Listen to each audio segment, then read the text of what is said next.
Bismillahirrahmanirrahim. Assalamualaikum warahmatullahi wabarakatuh. Perkenalkan, nama saya Neneng Taufikoh dari Prodi PAI semester 3 non reguler. Video ini saya buat untuk memenuhi salah satu tugas mata kuliah. Di sini saya akan membicarakan tentang Khulafaur Rasyidin. Yang pertama adalah Abu Bakar As-Siddiq. Abu Bakar merupakan sahabat Rasulullah yang memiliki akhlak yang mulia.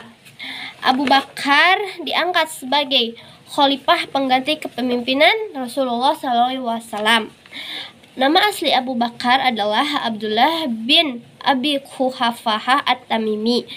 Abu Bakar lahir pada tahun ketiga setelah tahun gajah, yaitu 573 Masehi di Mekah.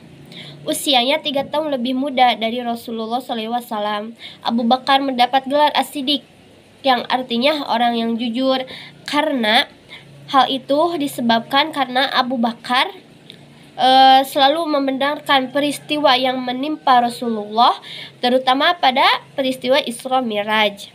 Abu Bakar termasuk orang yang pertama masuk Islam dari golongan orang dewasa.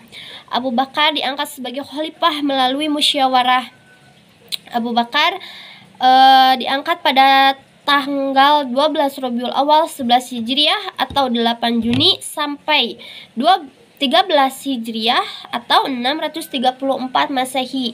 Abu Bakar menjabat sebagai khalifah selama 2 tahun, dan prestasi yang berhasil didapatkan oleh Abu Bakar: yang pertama, tegaknya ajaran Islam. 2. Memperluas wilayah Islam ke Persia, Syria, Mesir, Irak, dan Palestina. Yang ketiga, berhasil menumpas beberapa pemberontak. Dan yang keempat, mengumpulkan ayat-ayat Al-Quran bersama Zaid bin Sabit. Dan yang kelima, membasmi nabi-nabi palsu dan menegakkan zakat. Dan yang kedua, Umar bin Khattab. Umar dikenal sebagai orang yang pemberani. Sebelum masuk Islam, keberaniannya tersebut digunakan untuk menganiaya kaum muslimin. Setelah masuk Islam, keberaniannya tersebut digunakan untuk membela agama Islam secara penuh. Umar bin Khattab merupakan putra Khattab bin Naufail al-Quraisy. Ibunya bernama Hantamah bin Hashim. Ia lahir 10 tahun setelah Nabi Muhammad SAW dilahirkan. Umar berasal dari suku Adi. Umar dikenal dengan sifat keberaniannya hingga disebut singa padang pasir. Umar juga mendapat julukan Abu Faiz karena kecerdasan, kecepatan, dan ketepatannya dalam berpikir. Umar juga mendapat julukan Al-Faruq, yang berarti mampu membedakan antara yang hak dan yang batil. Keislaman Umar membawa dampak positif bagi umat Islam. Melalui Umar, kebenaran Islam disebarluaskan dengan gagah beraninya. Umar bin Khattab wafat pada usia 63 tahun pada 23 Hijriah atau 644 Masehi. Pada tanggal 26 Zulhijjah tahun 23 Hijriah, ia ditikam oleh Abu Lulu'ah, seorang budak Persia, pada sholat subuh. Umar menjadi khalifah pada tanggal 3 Hijriah atau 634 Masehi sampai 23 Hijriah atau 644 Masehi.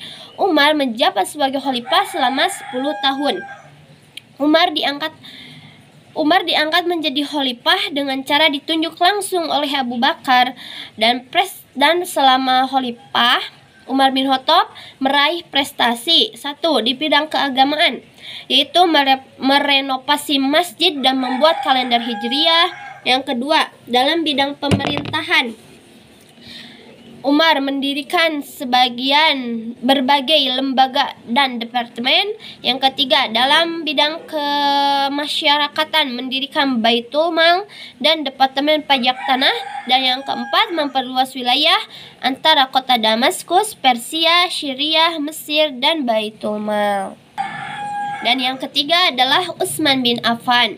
Utsman bin Affan termasuk sahabat sekaligus menantu Rasulullah SAW yang dikenal dengan sifatnya yang lembut dan dermawan. Utsman bin Affan memang berasal dari keluarga yang berada, namun ia sangat dermawan terhadap orang lain. Nama kecilnya adalah Abu Abdullah. Ia merupakan putra dari Affan bin Arwa. Beliau keturunan Bani Umayyah suku Quraisy. Utsman lahir pada tahun 576 Masehi di Mekah. Utsman merupakan pedagang yang kaya raya, namun ia terkenal sebagai orang yang dermawan karena senantiasa menginfakkan hartanya untuk kepentingan Islam. Utsman juga bersifat rendah hati dan pemalu. Utsman bin Affan wafat pada bulan Zulhijjah 35 Hijriah. Kematian Utsman bin Affan telah diketahui oleh Nabi Muhammad SAW. Beliau berwasiat kepada Utsman bahwa kelak akan ada satu kelompok orang yang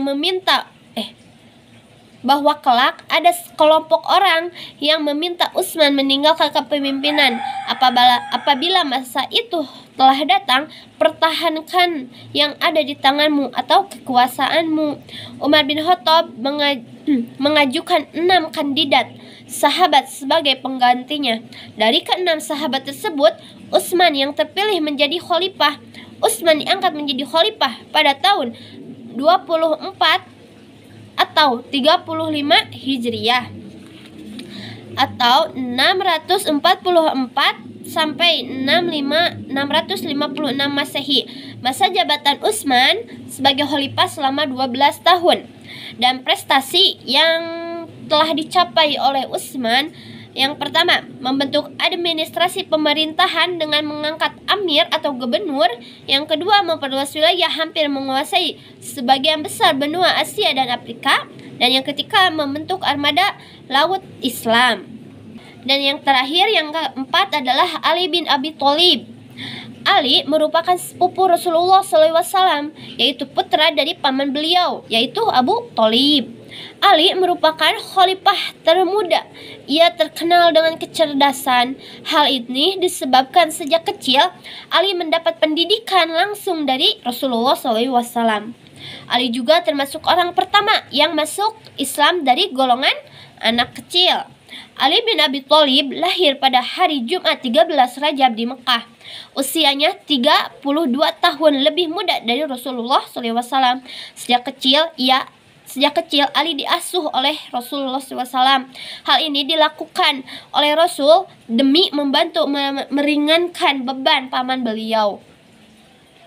Ali banyak mendapat pendidikan ilmu dan akhlak dari Rasulullah SAW, sehingga ia tumbuh menjadi anak yang cerdas. Setelah dewasa, ia dinikahkan dengan putri Rasul, yaitu Fatimah Az-Zahra. Ali diangkat menjadi khalifah saat suasana penuh konflik. Karena kematian Utsman bin Affan, Ali bin Abi Thalib menjadi khalifah pada tanggal 23 Juni 656 Masehi. Ali bin Abi Thalib menjabat sebagai khalifah selama 5 tahun. Saat Ali menjadi khalifah, ia memindahkan ibu kota dari Madinah ke Kufah. Dan prestasi yang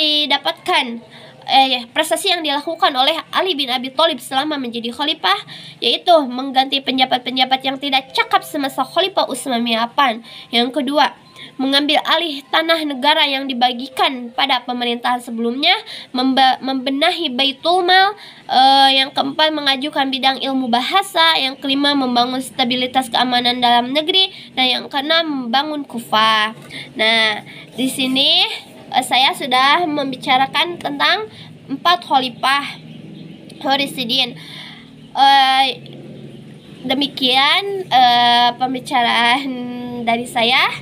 Maaf bila ada kekurangan dari omongan saya atau tentang materi yang saya sampaikan. Akhirul kalam, assalamualaikum warahmatullahi wabarakatuh.